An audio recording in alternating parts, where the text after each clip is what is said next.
और अंसारी ब्रदर्स का खात्मा अब होने वाला है। माफिया मुख्तार पर फैसले का काउंटडाउन शुरू हो चुका है और अब ये टेरर खत्म होगा। जी मीडिया पर मेगा कवरेज हम आपको दिखा रहे हैं। मुख्तार अंसारी पर फैसले की घड़ी चुकी अब आ चुकी है और वक्त बेहद करीब है। अब ये माफियागिरी जो है वो मिट्टी में मिलने वाली है। बस 24 घंटे में मुख्तार के गुनाहों का हिसाब कर दिया जाएगा। तो मुख्तार अंसारी यानी कि अंसारी ब्रदर्स की जब हम बात कर रहे हैं तो 15 साल पुराने मामले में कल फैसला सुना दिया जाएगा। एक एक कर तमाम जो उन्होंने गुनाह किए उसका हिसाब जो है वो लिया जा रहा है। मुख्तार अंसारी फिलहाल जेल में है और अब अंसारी ब्रदर्स पर फैसला कल सुना दिया जाएगा। 2007 में इस पूरे मामले में एफआईआर दर्ज हुई थी। हालांकि 2005 में पूरा घटनाक्रम हुआ था। गोलियों से भून दिया गया था कृष्णानंद राय को और उसके बाद 5 लोग आरोपी इसमें बनाए गए। और ये बता दें आपको, अब फैसले की घड़ी जो है वो आ चुकी है। कल इंसाफ हो जाएगा, फैसला सुनाया जाएगा। 15 साल पुराने केस में, कृष्णानंद हत्या कांड में ये फैसला सामने आएगा अंसारी ब्रदर्स के खिलाफ। तो अंसारी ब्रदर्स से जुड़ी इस वक्त की सबसे बड़ी खबर हम आपको दे रहे हैं। अंसारी ब्रदर्स पर कल एमपी एमएलए कोर्ट की तरफ से फैसला सुनाया जाएगा। 15 साल पुराने मामले में कल फैसला हो जाएगा। गैंगस्टर मामले पर कोर्ट अपना फैसला सुनाएगा। इसके अलावा इस केस में आरोपी मुख्तार और अफजाल अंसारी है। कृष्णानंद हत्याकांड मामले में 2007 में मुकदमा दर्ज किया गया था। कल फैसला इस पूरे मामले में सामने आ जाएगा।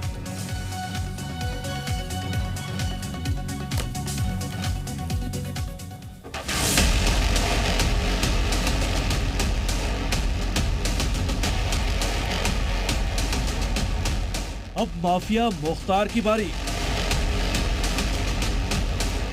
ऑपरेशन मिट्टी में मिलाना जारी।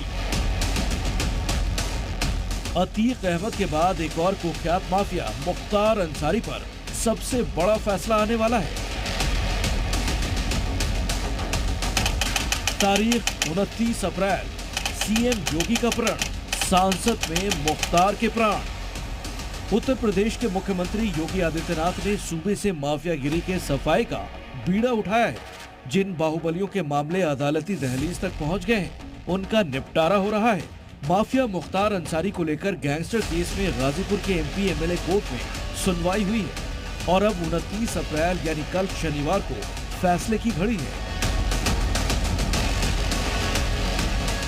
60 साल के मुख्तार अंसारी के ऊपर 61 मुकदमे लदे हुए हैं। ये मुकदमे हत्या, अवैध असलहे और अवैध तरीके से संपत्ति हासिल करने से जुड़े हैं। गाजीपुर के एमपी एमएलए कोर्ट में मुख्तार अंसारी के खिलाफ 2 मामले चल रहे हैं, जहां कल फैसला आने वाला है। अब जरा मुख्तार के केस का किस्सा समझिए। 29 नवंबर 2005 को बीजेपी विधायक कृष्णानंद राय की गाजीपुर के मोहम्मदाबाद इलाके में हत्या कर दी गई। कृष्णानंद एक कार्यक्रम में शामिल होने के बाद बुलेट प्रूफ गाड़ी में लौट रहे थे। गाड़ी को घेरकर शूटर्स ने अंधाधुंध गोलियां बरसाई। कई शूटर्स ने एक साथ AK-47 से करीब 400 राउंड गोलियां चलाई। मौके पर ही कृष्णानंद राय की मौत हो गई। 7 अन्य लोग भी मारे गए। कृष्णानंद राय से अंसारी फैमिली की बड़ी सियासी अदावत थी। दरअसल कृष्णानंद ने विधानसभा का चुनाव जीतकर मुख्तार अंसारी के भाई अफजाल अंसारी से मोहम्मदाबाद सीट छीन ली थी। अंसारी परिवार के गढ़ में कृष्णानंद राय की बढ़ती सियासी धमक ने चुनौती पैदा कर दी थी। कहते हैं कि मुख्तार अंसारी को ये बात नागवार गुजरी और उसके बाद ही कृष्णानंद राय की हत्या हो गई थी। हत्या के इस मामले में मुख्तार अंसारी के भाई अफजाल अंसारी भी आरोपी हैं। अफजाल इस वक्त गाजीपुर से बीएसपी सांसद हैं। मैं आपसे बता रहा हूं कि षड्यंत्र तो हो रहे हैं, अब हुए हैं, अब होते रहेंगे, लेकिन ईमान इस बात का है कि मारने वाले से बढ़कर है बचाने वाला। दोनों अंसारी ब्रदर्स कोयला कारोबारी नंदकिशोर रूंगटा के अपहरण और हत्या मामले में भी आरोपी हैं। ये दोनों ही केस गैंग चार्ट में शामिल हैं, जिसमें फैसले का इंतजार हो रहा है। मुख्तार अंसारी मऊ और गाजीपुर के इलाके में अपनी गैंगस्टर स्टाइल सियासत के लिए कुख्यात रहा है। 1988 में मुख्तार के खिलाफ पहला केस गाजीपुर कोतवाली में दर्ज हुआ था। उस पर ठेकेदार सच्चिदानंद राय की हत्या का आरोप था। इस मामले के बाद मुख्तार की जराइम की दुनिया भी बढ़ती चली गई, लेकिन लगे हाथ उसने सियासी चौधराहट हासिल करने के लिए चुनाव लड़ने भी शुरू कर दिए। साल 1996 में मुख्तार ने बीएसपी के टिकट पर पहली बार विधानसभा चुनाव लड़ा। 2002 के बाद 2017 तक मुख्तार को लगातार जीत हासिल हुई। आखिरी 3 चुनाव मुख्तार ने जेल में रहते हुए लड़ा। मुख्तार जैसे नेताओं को बाहुबली बनाने में सियासत का बड़ा योगदान रहता है। जाहिर है कल के फैसले पर टिका है कि मुख्तार फिर से सिस्टम का हिस्सा बनेगा या फिर वही सिस्टम एक और माफियागिरी को मटिया मेट करके छोड़ेगा। ब्यूरो रिपोर्ट, जी मीडिया। और इस वक्त हमारे साथ 2 खास मेहमान जुड़ चुके हैं हमारे साथ, और हमारे साथ एक सहयोगी भी जुड़ चुके हैं, और सीधे हम उन्हीं का रुख करते हैं क्योंकि इस पूरे मामले की अगर बात की जाए तो कल फैसले की घड़ी है, लेकिन उससे पहले जो तमाम चीजें हुई हैं उसको लेकर भी चर्चा हम करेंगे। हमारे साथ पूर्व डीजीपी हैं एके जैन साहब। सर, बहुत स्वागत आपका जी उत्तर प्रदेश उत्तराखंड पर। इसके साथ ही आलोक त्रिपाठी हमारे साथ गाजीपुर से हमारे सहयोगी जुड़ चुके हैं, उनका भी हम रुख करेंगे। सबसे पहले एके जैन साहब के पास ही चलते हैं। एके जैन साहब, अब ये फैसला कल है और कल ये फैसला आ जाएगा। अभी कहा जाए कि धीरे धीरे माफिया राज, जिसका जिक्र बार बार हो रहा था, जिसका जिक्र सीएम योगी आदित्यनाथ करते थे कि माफिया राज जो है पूरी तरीके से उत्तर प्रदेश से खत्म हो जाएगा, वो माफिया राज अब खत्म हो रहा है, उसी दिशा में सब कुछ हो रहा है। ये एक तस्वीर बनती हुई नजर आ रही। देखिए, इतने लंबे समय से मुकदमे कायम हैं। अगर इनमें समय रहते जजमेंट आ गए होते और सजा हो गई होती तो ये माफिया इतना बड़ा रूप अख्तियार न कर लेते।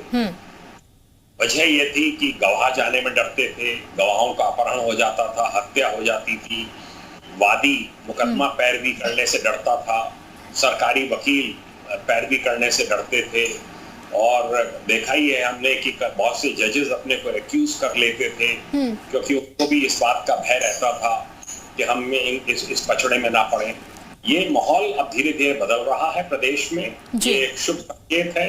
लोग सामने आ रहे हैं, गवाहियां दे रहे हैं, और एक एक करके पुराने मुकदमों में 2 में सजा हो चुकी है और कई मुकदमे लाइन अप हैं जिनमें की सजा संभावित है। ये एक शुभ संकेत है प्रदेश के लिए, और भी माफियाओं को जो भी है क्रिमिनल्स, उन सब के खिलाफ मुकदमों में समुचित पैरवी होनी चाहिए, चाहे वो MP MLA कोर्ट हो, चाहे साधारण कोर्ट हो, और हम प्रयास यही होना चाहिए अभियोजन शाखा का, पुलिस का, कि गवाह प्रस्तुत हो, उनकी गवाही हो, निसंकोच बिना डरे हुए वो गवाही करें, और उसके बाद जो है वो उसमें फैसला आए। तो क्योंकि पुरानी कहावत है justice delayed is justice denied, ये जो बहुत विलंब हो गया है, ये अब दूर होना चाहिए और इन मुकदमों के सबके सजाओं का ऐलान होना चाहिए। बिल्कुल, जाहिर तौर पर सजाओं का ऐलान हो भी रहा है और इसी दिशा में लगातार ये काम हो रहा आगे। विशाल भी हमारे साथ इस वक्त जुड़ चुके हैं, आलोक त्रिपाठी भी हमारे साथ जुड़े हुए हैं। विशाल का हम जरा रुक कर लेते हैं। विशाल, फैसला कल आ जाएगा, फैसले की घड़ी, और आज की अगर बात की जाए तो आज नींद नहीं आ रही होगी मुख्तार अंसारी को।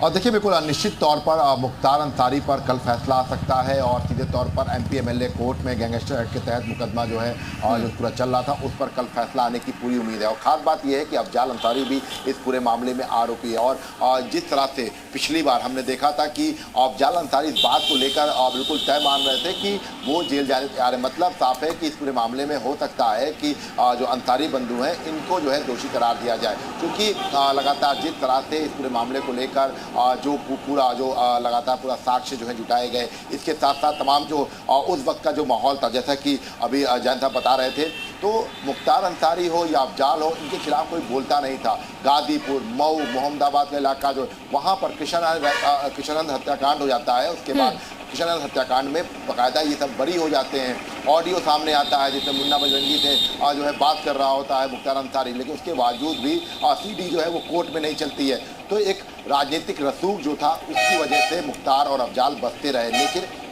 अब जिस तरह से लगातार एक के बाद एक बड़े माफियाओं पर कार्रवाई हो रही है, साक्ष्यों का जो है संकलन किया जा रहा है, और इसी वजह से आप देखिए मुख्तार अंसारी पहले पंजाब से उत्तर प्रदेश नहीं आना चाहता था, उसके बाद अब जेल से जो है वो कोर्ट में पेशी पे नहीं आना चाहता है, वीडियो कॉन्फ्रेंसिंग पे चाहता है कि पेशी हो। मतलब साफ है कि एक माफियाओं को डर हो गया है, और ये डर इसलिए भी हो गया है क्योंकि लगातार जिस तरह से कार्रवाई हुई है। अगर हम